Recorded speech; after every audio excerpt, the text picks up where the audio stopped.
राधा रानी। एक दिन royal temple में शास्त्री गोविंद नाथ जी राधा कृष्ण का एक किस्सा सुना रहे थे। एक बार रुक्मिणी ने कृष्ण से पूछा, कृष्ण, मैं भी आपसे उतना ही प्रेम करती हूं जितना राधा करती है, फिर क्यों सिर्फ राधा ही आपके हृदय में रहती है?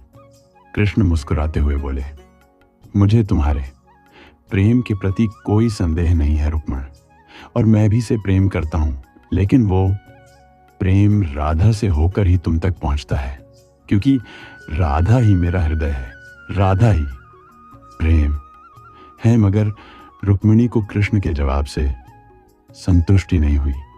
उन्होंने फिर से कृष्ण से प्रश्न किया, यही तो जानना है मुझे कि राधा का प्रेम आखिर है क्या, ठीक है, इसके लिए मुझे कुछ समय दो। कुछ दिनों पश्चात कृष्ण के पेट में बहुत जोर का दर्द उठा। रुक्मिणी सहित उनकी बाकी पत्नियों ने सब उपचार करके देख लिए, मगर कृष्ण को कोई राहत नहीं मिली, बल्कि उनका दर्द बढ़ता ही जाने रहा था। तब रुक्मिणी ने कृष्ण से पूछा, कृष्ण, आप ही बताइए, हम सब कैसे आपके इस रोग को ठीक कर सकते हैं? इसकी सिर्फ एक ही औषधि है, मुझे अपने किसी भक्त का चरणामृत पीना होगा, तभी मुझे इस दर्द से मुक्ति मिलेगी।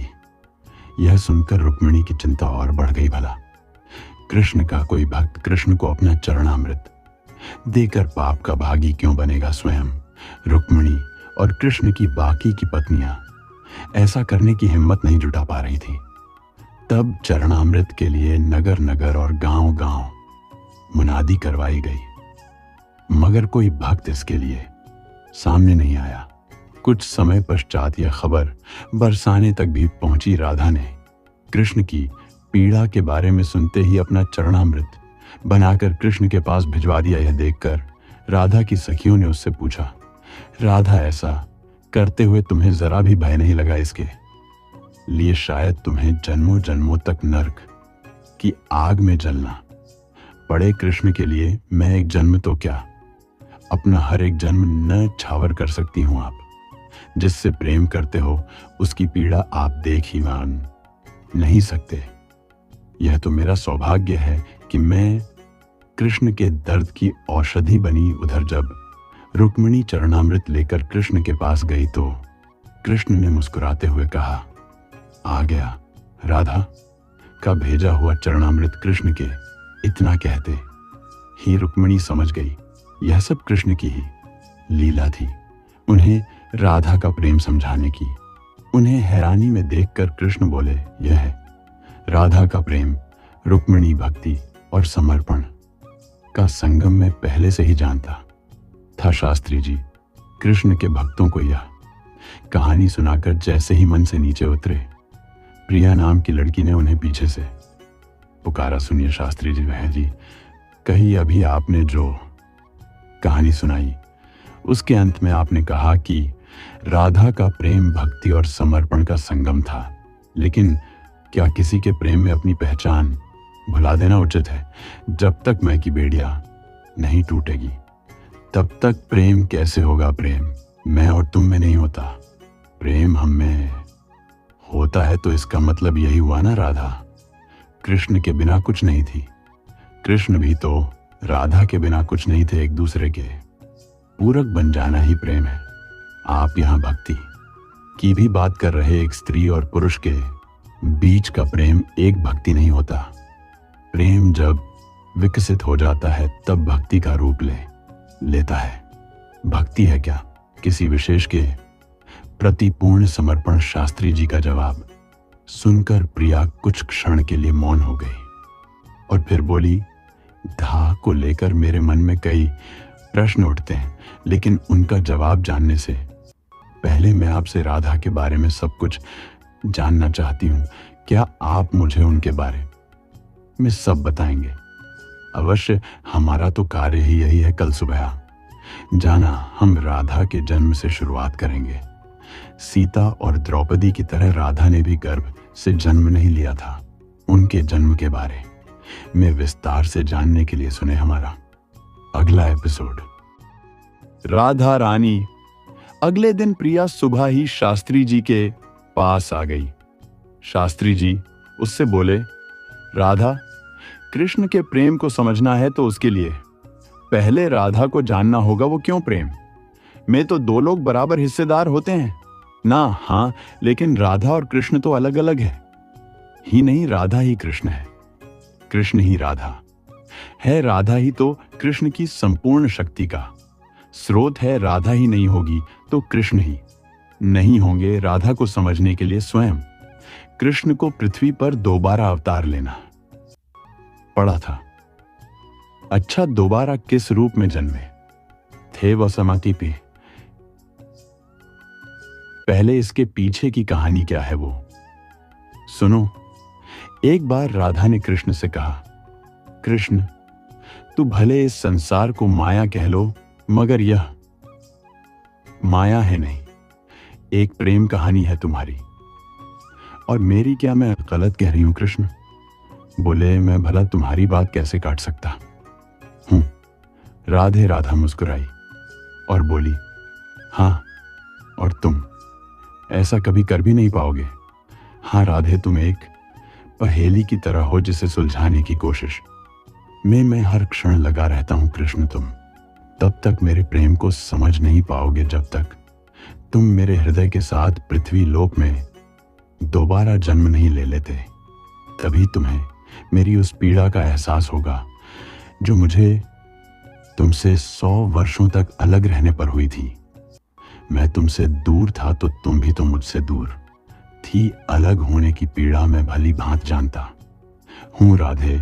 मुझसे अलग होकर भी तुम्हारे पास मेरे विकल्प थे।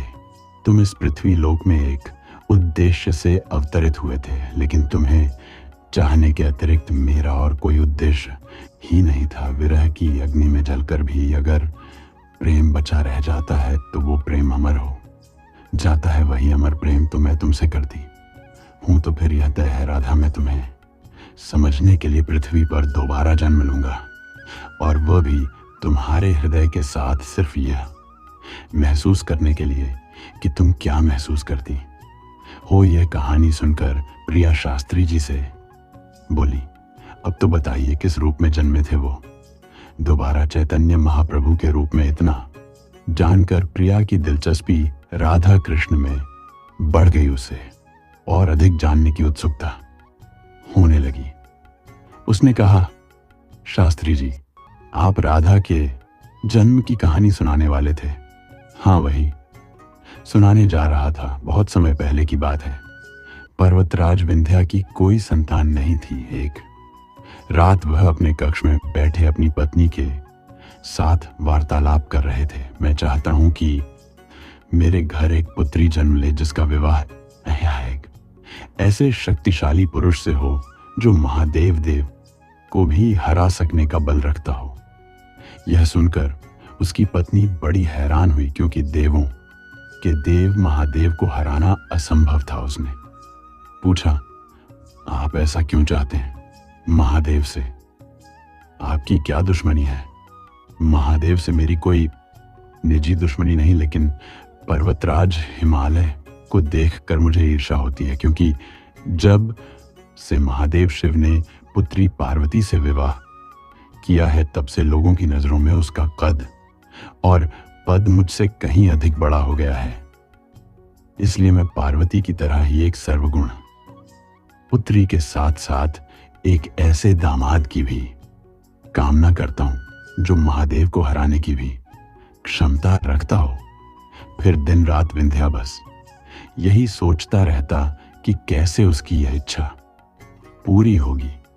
एक दिन यूं ही अचानक उसके मस्तिष्क में एक विचार कौंधा और वह तुरंत ब्रह्मा जी की तपस्या करने लगा। उसकी कई वर्षों की तपस्या के पश्चात ब्रह्मा जी ने उसकी तपस्या से प्रसन्न होकर उसे अपने दर्शन दिए और उससे पूछा, बताओ क्या इच्छा है? तुम्हारी विंद ने हाथ जोड़कर अपना सिर ब्रह्मा जी के आगे झुकाते हुए उन्हें अपनी इच्छा बता दी। सुनकर ब्रह्मा जी बोले, तथास्तु, तुम्हारी यह इच्छा जरूर पूरी होगी। मगर वरदान दे देने के बाद ब्रह्मा जी ने सोचा, यह क्या हो गया मुझसे महादेव को? हराने की भला किस्म क्षमता होगी। कुछ दिन तक ब्रह्मा जी निरंतर इस बारे में सोचते रहे। एक दिन अचानक उन्हें याद आया कि भगवान श्री कृष्ण धरती से बुराई का विनाश करने के लिए अवतार लेने वाले हैं। उनके साथ उनकी रानी राधा भी धरती पर अवतरित होंगी। अगर राधा विंध्या के यहाँ जन्म ले लेती है तो मेरा दिया हुआ वरदान भी फलित हो जाएगा। यह सोचते ही ब्रह्मा जी प्रसन्न हो गए। उन्होंने राधा की तपस्या की और राधा विंध्या की पुत्री बनने के लिए मान भी। मगर ब्रह्मा जी की इस प्रसन्नता की उम्र बहुत अधिक नहीं थी। उन्हें याद आया कि राधा की मां होने का वरदान तो वो पहले ही दक्ष प्रजापति की पौत्री कलावती को दे चुके हैं। प्रिया ने शास्त्री जी को बीच में ही रोकते हुए पूछा, अध्यक्ष प्रजापति कौन था? माता सती के पिता उनकी ग्रैंड डॉटर कलावती को ब्रह्मा जी ने ऐसा वरदान क्यों दिया था? क्योंकि उनके पति राजा सुचंद्र विवाह के कुछ समय पश्चात उन्हें छोड़कर महर्षि अगस्त्य के आश्रम में तपस्या करने चले गए थे। तब उन्हें दुखी देखकर ब्रह्मा जी ने उनसे कहा था कि वो अगले जन्म में अपने पति के साथ दोबारा जन्म लेंगी और पुत्री के रूप में उन्हें माता लक्ष्मी की मां बनने का सौभाग्य भी प्राप्त होगा।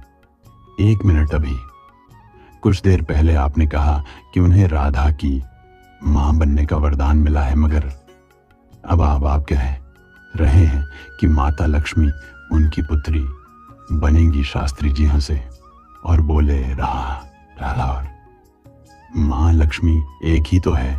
यही नहीं, मां दुर्गा भी राधा ही है।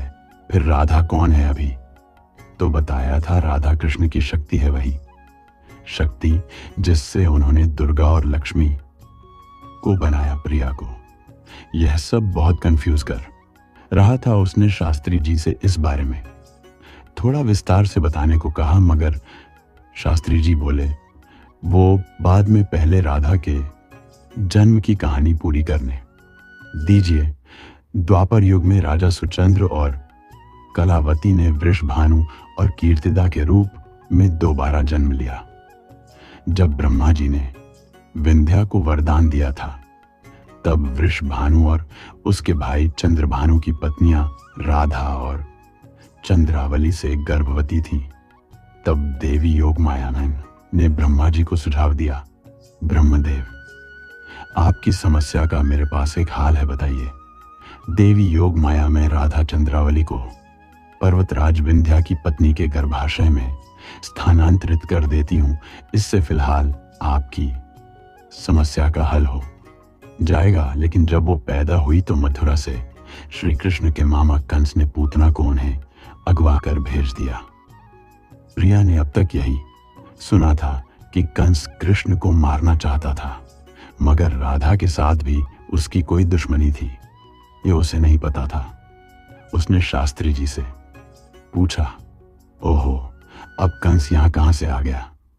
क्योंकि उससे कुछ समय पहले योग माया ने आकाशवाणी करके कंस को श्री कृष्ण के जन्म के बारे में बताया था।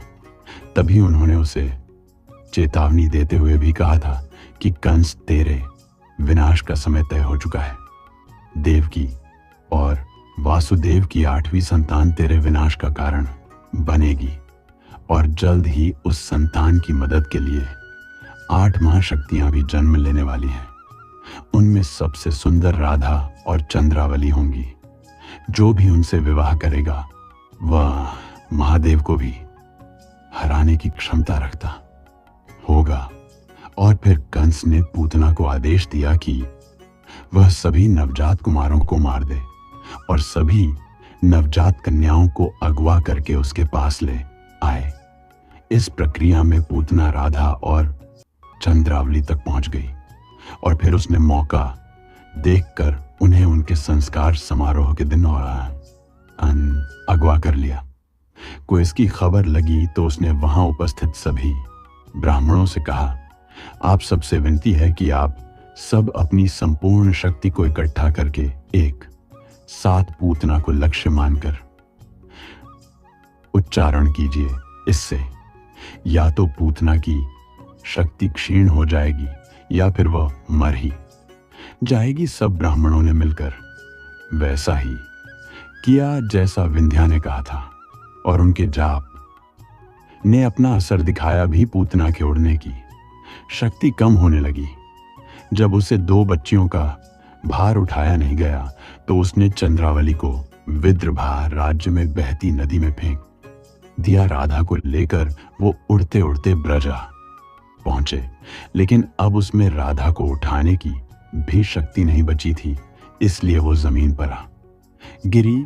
उसी समय पूर्णमासी देवी ने राधा को उससे बचाया और उन्हें ले जाकर सुनहरे कमल की पंखुड़ियों में लपेटकर एक नदी में बहा दिया, जहां वृष भानु स्नान के लिए आए थे, और फिर वो उसे अपने घर अपनी पुत्री बनाकर ले गए। कहानी पूरी होते ही प्रिया ने शास्त्री जी से बहन पूछा, लेकिन मेरी मां बताती थी कि राधा का जन्म गर्भ से नहीं हुआ था।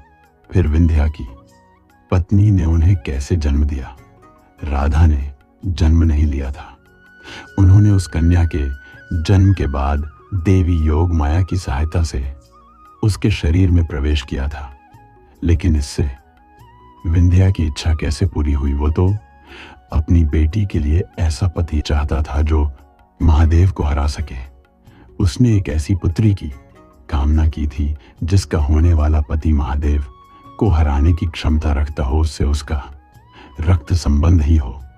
ऐसा तो उसने स्पष्ट नहीं किया था। तभी कहा जाता है जो भी मांगो सोच समझ कर मांगो, स्पष्ट रूप से मांगो, वरना जो मांगा है वह आपको मिलेगा तो जरूर, लेकिन वैसे नहीं जैसा आपने सोचा होगा। इस बात पर प्रिया भी हंस पड़ी और फिर उसने पूछा, मुझे यह समझ नहीं आ रहा कि देवी योग माया ने ऐसी भविष्यवाणी की ही क्यों जिससे उन बच्चों को खतरा पैदा हो सकता था, क्योंकि कुछ भी बिना कारण नहीं होता। जैसे योग माया अगर आकाशवाणी ना करती तो ब्रह्मा का विंध्या और कलावती को दिया एक जैसा वरदान कभी पूरा नहीं होता। कृष्ण मथुरा छोड़कर कभी नंदगांव गए ही नहीं होते। अगर वो वहां नहीं जाते तो फिर उनकी मुलाकात राधा से कैसे होती? हर घटना के घटने के पीछे एक कारण अवश्य होता। जैसे राधा के जन्म और उनके कृष्ण से अलग होने का भी एक कारण था क्या? संगीत